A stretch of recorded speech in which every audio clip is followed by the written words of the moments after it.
তিনি সদা হাস্যময় অভিনেত্রী হিসেবে বছরের পর বছর ধরে দর্শকের মন জয় করে চলেছেন, কিন্তু পরিচালকের আসনে বসে দুয়ারে বিপত্তি অভিনেত্রী মানসী সিংহের।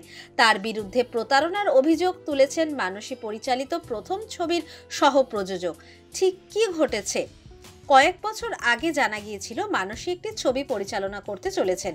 ছবির নাম এটা আমাদের গল্প। ছবিতে অভিনয় করেছেন শাশ্বত চট্টোপাধ্যায়, অপরাজিতা আঢ্য, কনীনিকা বন্দ্যোপাধ্যায়, খরাজ মুখোপাধ্যায়।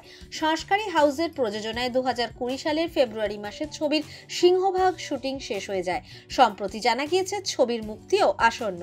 গত 14ই ফেব্রুয়ারি সমাজ মাধ্যমে ছবির প্রথম পোস্টার প্রকাশ করেন মানসী, আর তারপরেই তার বিরুদ্ধে অভিযোগ এনেছেন প্রযোজক দীপঙ্কর বন্দ্যোপাধ্যায়। অনলাইনে তিনি বলেন, আমি তো সমাজ মাধ্যম এবং সংবাদপত্র থেকে জানতে পারলাম ছবিটি মুক্তি পাবে।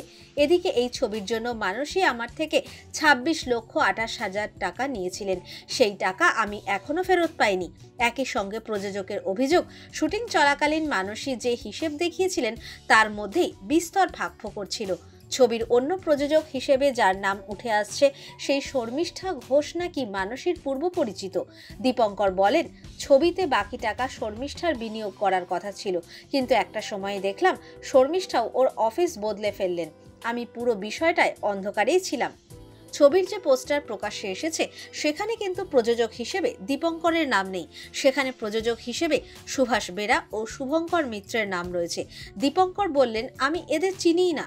তার থেকেও বড় কথা, সম্প্রতি আমি দুজনের থেকে জানলাম যে তারাও নাকি মানসীকে 12 লক্ষ টাকা করে দিয়েছেন এবং টাকা ফেরত পাননি। প্রযোজকের দাবি, অতিমারির পর মানসীর সঙ্গে যোগাযোগের চেষ্টা করেন, জানতে চান ছবির ভবিষ্যৎ, কিন্তু মানসী তার ফোনের কোনো জবাব দেননি। 2022 সালে আর কোনো উপায় না দেখে মানসীকে আইনি নোটিশ পাঠান প্রযোজক।